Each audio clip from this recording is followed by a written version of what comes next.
পেঁয়াজ ছাড়াও কিন্তু রান্না হয়। হ্যাঁ, আমি কিন্তু করি, আমি করি তো, আমাদের বাসায় করে।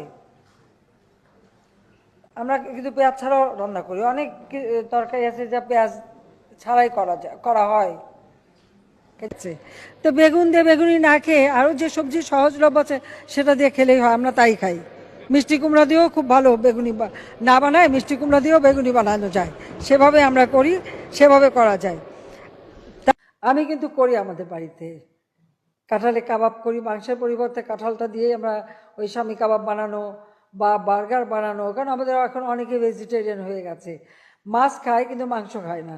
তো কাঁচামরিচের দাম বাড়লে সবাই চিৎকার করে, তো আমি সবাইকে আহ্বান করবো এখন থেকে কাঁচামরিচ কিনে রোদে শুকায় রেখে দেন, বর্ষাকালে যখন দাম বাড়বে ওটা কিছু একটু পানি দিয়ে রাখলে কিন্তু আবার তাজা হয়ে যায়, আবার রান্না করে খাওয়া যায়। সহজ বুদ্ধি, আমি তো এটাই বলি, যেগুলি শুকায়